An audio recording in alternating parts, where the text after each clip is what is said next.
تو وہی عقائد اور نظریات لوگوں کے ہونے چاہیے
کریم صلی اللہ علیہ وسلم حاضر و ناظر ہے،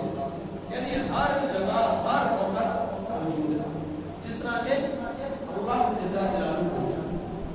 اللہ رب العزت کی صفات میں نبی کریم صلی اللہ علیہ وسلم کو شامل کر دیا کہ جس طرح قادر و مطلق اللہ کی ذات ہے، اسی طرح پر نبی کریم صلی اللہ علیہ وسلم بھی بیک وقت ہر جگہ پر موجود رہنے میں کوئی طاقت و قدرت رکھتے ہیں۔ تو یہ آج کل بہت سارے لوگ کے یہ نظریات ہیں، اور بعض لوگ ایسے جن کو اہل قادیانیت کہتے ہیں کہ جو مرزائی کہلاتے ہیں کہ نبی کریم صلی اللہ علیہ وسلم کی ختم نبوت میں ایسا ڈاکہ ڈالا کہ نبی کریم صلی اللہ علیہ وسلم کو آخری الزمان پیغمبر ماننے کے بجائے انہوں نے یہ کہنا شروع کر دیا کہ نبی کریم کو تعبیر نہیں کر کر کہ نبی کریم صلی اللہ علیہ وسلم ذکری اور عروضی نبی کہ مرزا غلام احمد قادیانی جو ہے نبی کریم صلی اللہ علیہ وسلم کے عکس میں علیہ باللہ تشریف لائے، اور مرزا غلام احمد قادیانی کو نبی بنا کر اس نبوت کے سلسلے کو جاری رکھا، تو نبی کریم صلی اللہ علیہ وسلم کی ختم نبوت پر ڈاکہ ڈالا، تو آپ صلی اللہ علیہ وسلم کے اوپر ختم نبوت کے انبیاء کے سلسلے کو ختم نہیں فرمایا بلکہ جاری رکھنے والے مرزائی لوگ انہوں نے ایسا ڈاکہ ڈالا کہ آپ صلی اللہ علیہ وسلم کو آخر الزمان پیغمبر ماننے کے بجائے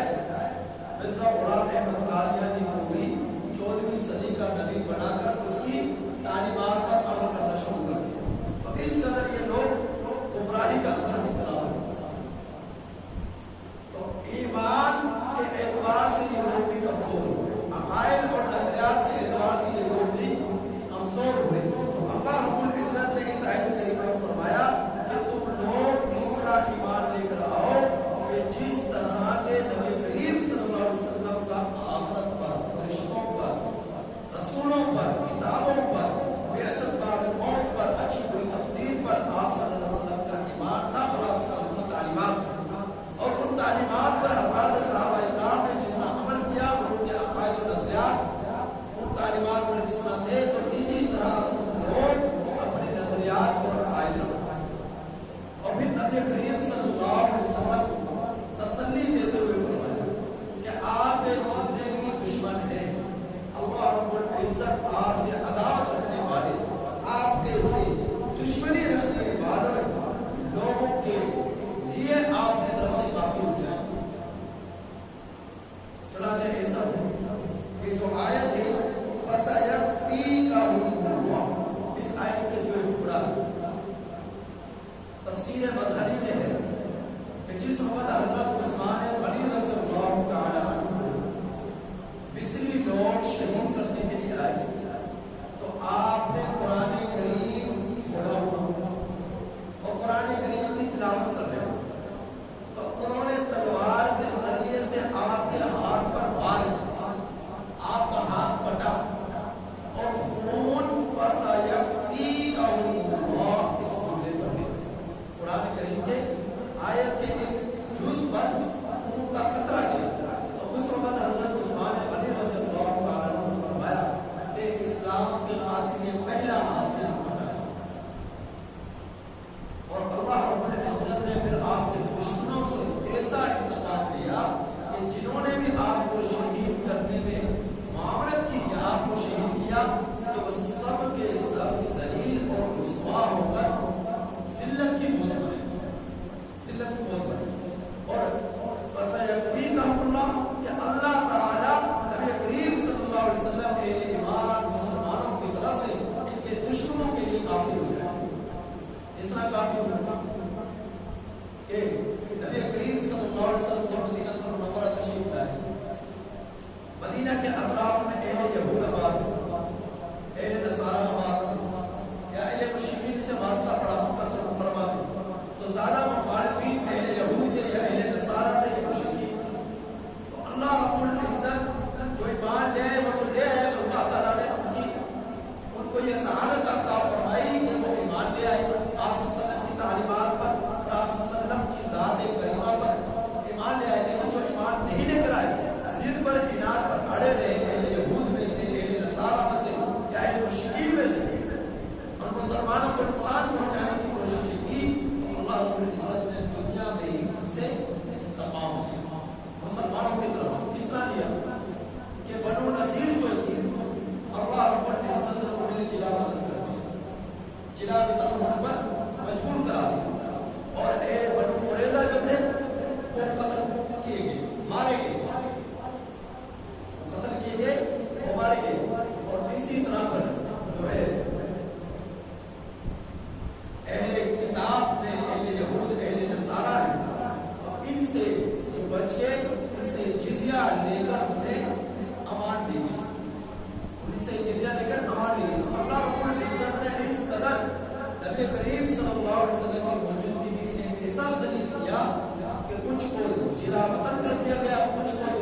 صبح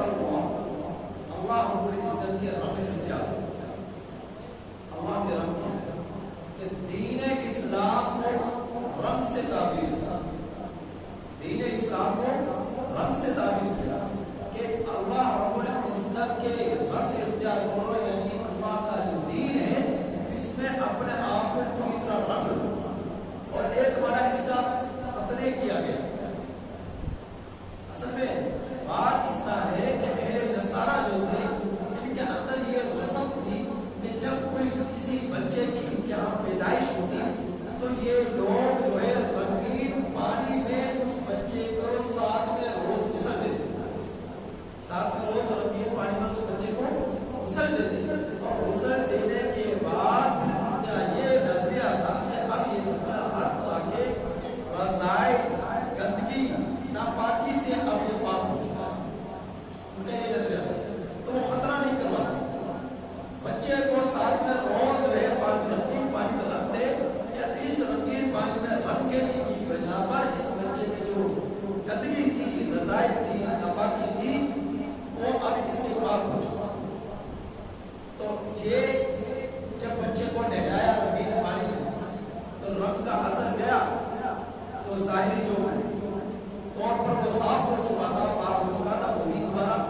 اللہ تعالیٰ